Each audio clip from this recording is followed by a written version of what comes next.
जब सना की शादी तय हुई तो पूरे मोहल्ले में चर्चा मच गया। लड़का ना सिर्फ पढ़ी लिखी फैमिली से था बल्कि उनका घर भी शहर के पोश इलाके में था।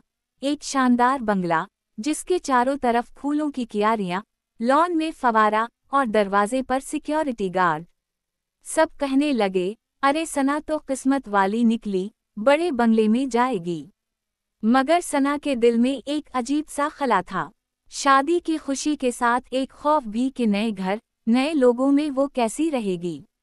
सना के वालिदैन ने जब पहली बार रिश्ते की बात सुनी तो इन्हें सब कुछ बहुत अच्छा लगा, मगर जब इन्हें बताया गया कि लड़के की मां नहीं है, तो अम्मा जरा चौंकें।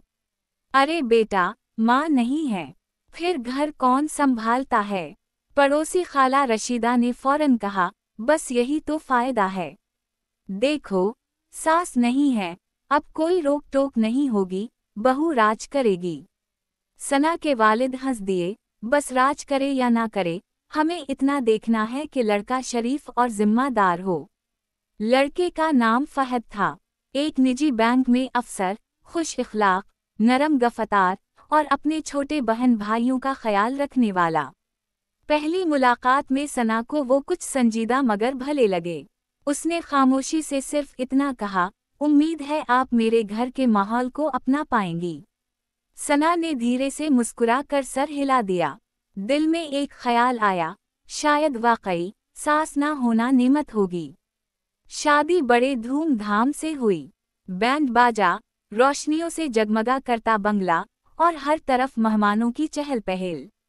मगर जैसे ही रस्मी खत्म हुई और सब रुखसत होने लगे, सना को एक लम्हे के लिए कुछ अजीब सा लगा। बड़ी बड़ी दीवारों के अंदर अजब खामोशी थी। शायद ये वो खामोशी थी जो किसी की गैर मौजूदगी से पैदा होती है, सास की। फहद के घर में उसके दो बहन भाई थे, जैन, जो कॉलेज में पढ़ता था, और इलेशा, जो अभी मैट्रिक में थी। दोनों बहुत तमीज़दार और प्यारे लगे, मगर सना को जल्द ही महसूस हुआ कि घर का निज़ाम जैसे किसी खुदकार तरतीब पर चल रहा हो। सुबह नाश्ते के लिए टेबल पर सब कुछ तैयार, कपड़े इस्त्रीशुदा और सफाई सुथरी। सना ने हैरत से पूछा, ये सब कौन करता है? इलेशा ने मुस्कुरा कर कहा, हम सब मिलकर करते हैं। अम्मी के बाद हमें आदत हो गई है। वो रात सना को नींद ना आई। वो सोचती रही, अम्मी के बाद मतलब सब कुछ वो खुद ही संभालते हैं। अगली सुबह जब वो किचन में गई तो देखा कि जैन टोस्ट सीनक रहा है और फहद काफी बना रहा है। वो घबरा कर बोली, अरे मैं कर लेती हूँ, आप लोग क्यों जहमत कर रहे हैं? फहद ने नरमी से कहा, नहीं, आप आराम करें, आप नई हैं इस घर में, हमने तो सब कुछ बांट रखा है, किसी को बोझ नहीं होता। ये बात सुनकर सना का दिल खुश भी हुआ और कुछ अजीब सा भी। ऐसा घर भी होता है जहाँ सब काम बांट कर करें, जहाँ सास ना हो और फिर भी नज़म बरकरार रहे। दिन गुजरते गए। फहद बहुत ख्याल रखने वाला शौहर साबित हुआ, मगर उसके अंदर एक संजीदगी थी, जैसे कोई पुरानी कहानी हो जिसका बोझ उसके लहजे में छुपा हो।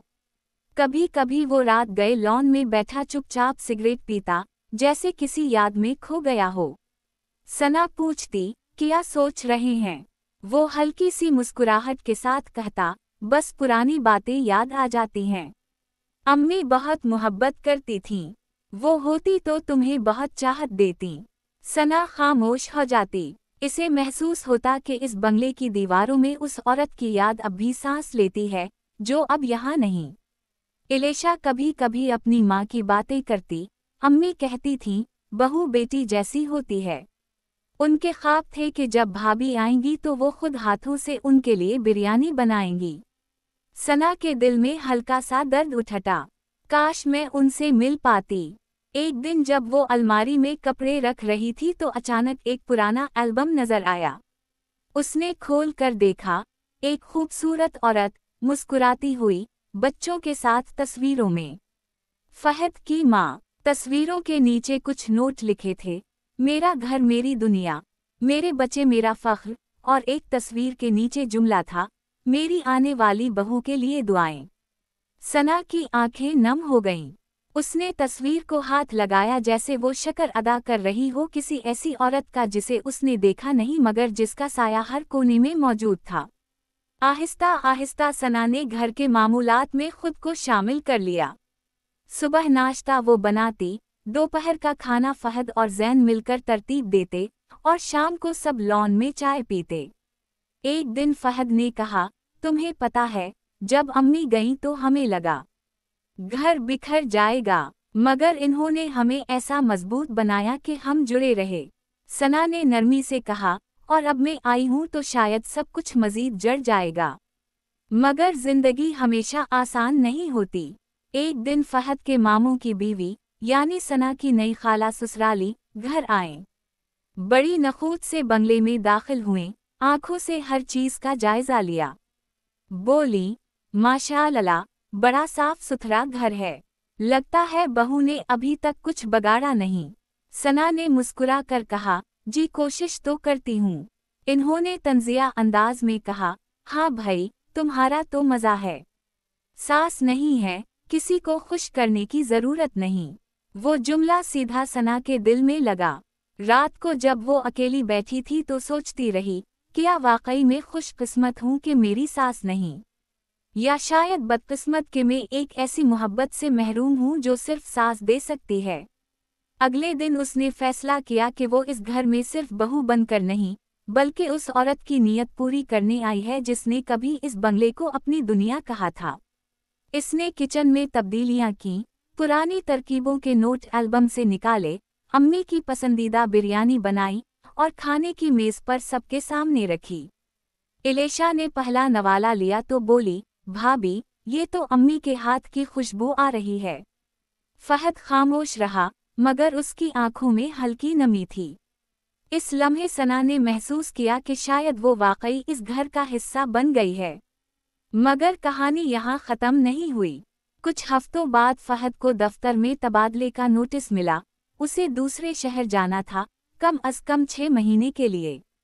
सना घबरा गई, मैं अकेली कैसे रहूंगी? फहद ने हाथ थाम कर कहा, ये घर तुम्हारा है। जैन और इलेशा तुम्हारे साथ हैं। मैं रोज फोन करूंगा। सना के चेहरे पर हल्की सी मुस्कुराहट आई, मगर दिल में खौफ था। बगैर शौहर, बगैर सास, मैं कैसे इस बड़े बंगले को संभालूंगी? फहद के जाने के बाद बंगले में फिर वही खामोशी छा गई। शुरू में सब कुछ ठीक रहा। सना ने खुद को मसरूफ रखा, इलेशा के स्कूल के कामों में, जैन के खाने पीने का ख्याल रखने में। मगर आहिस्ता आहिस्ता एहसास होने लगा कि खामोशी बढ़ रही है। एक रात बिजली चली गई, अंधेरा छा गया। सना ने मोबाइल की रोशनी में कमरे के दरवाजे की तरफ देखा। दरवाज़ा हल्का सा खुद बंद हुआ।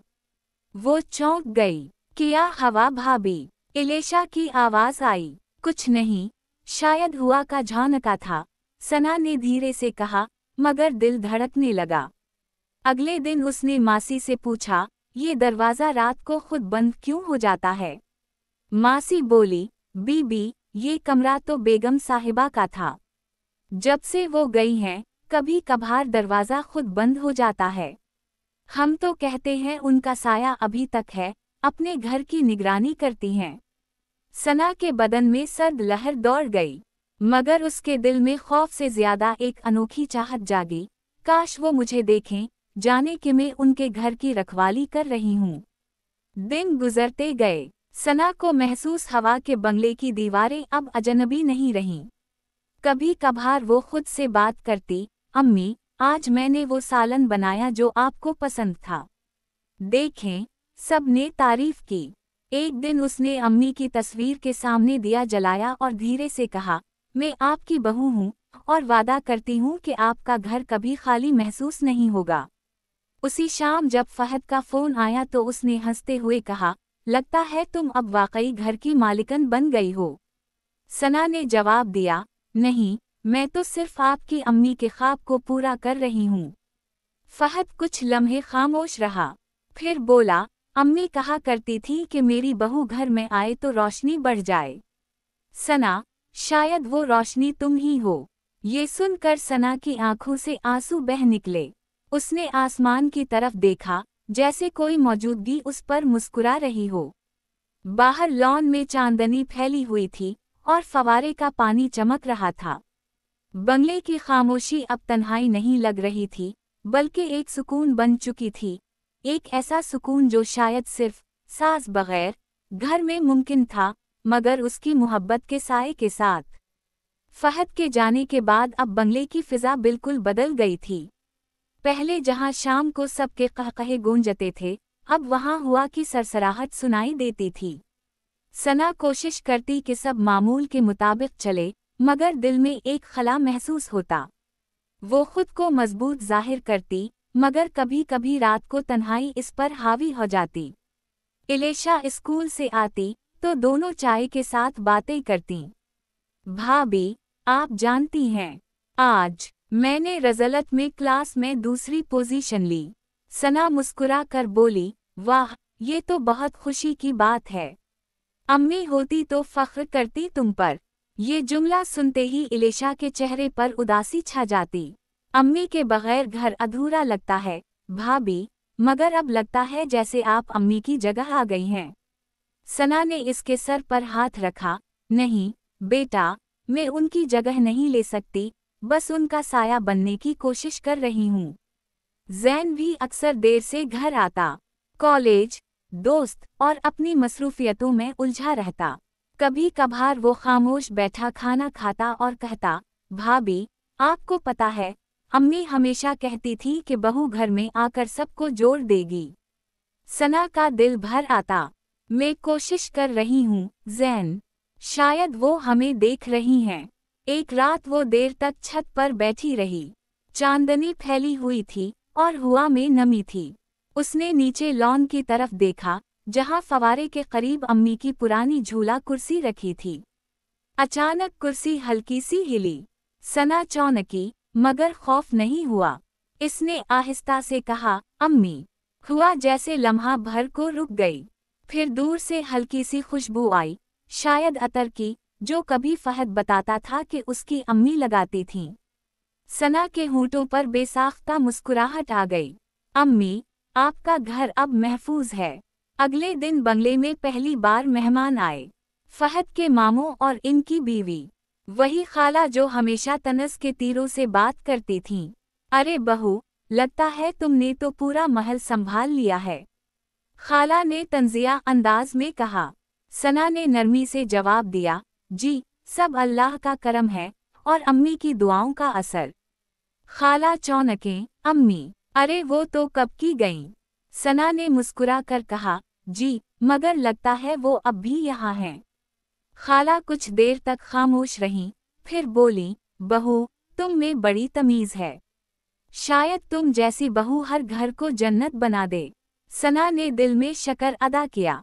कुछ दिन बाद फहद की कॉल आई, मैं एक हफ्ते में वापस आ रहा हूँ, तुम्हें बहुत याद किया। सना के चेहरे पर खुशी की लहर दौड़ गई।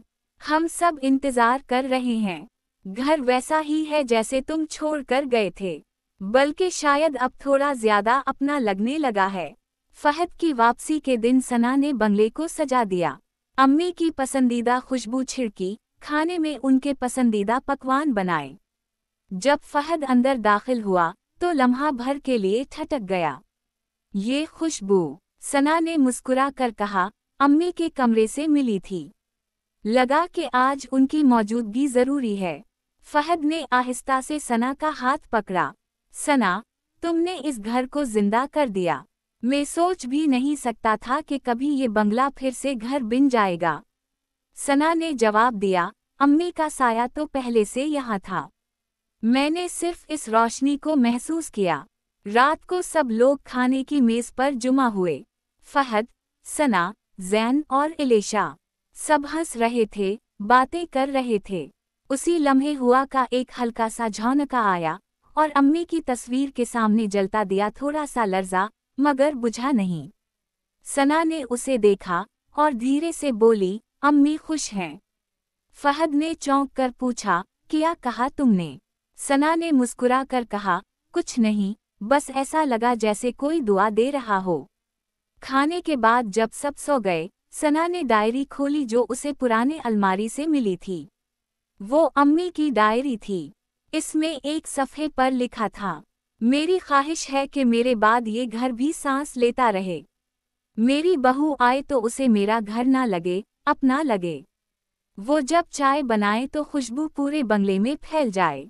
सना की आंखों से आंसू बहने लगे। इसने आसमान की तरफ देखा और धीरे से कहा, अम्मी, आपकी ख्वाहिश पूरी हो गई। ये घर अब सांस लेता है और आपकी खुशबू हर कमरे में है। अगली सुबह फहद ने देखा कि सना लॉन में झूला कुर्सी पर बैठी चाय पी रही है। वो मुस्कुरा कर बोला, तुम यहाँ? ये तो अम्मी की जगह थी। सना ने हंसकर कहा, हाँ, मगर अब लगता है वो मेरे साथ बैठकर चाय पी रही हैं। हुआ में हल्की सी खुशबू फैली हुई थी। फहद ने लम्हा भर को आंखें बंद की, जैसे किसी मानूस एहसास ने दिल को छू लिया हो, और बंगले की दीवारों पर एक नया सुकून उतर आया। अब ये सास बगैर घर सास की दुआ के साथ मुकम्मल था।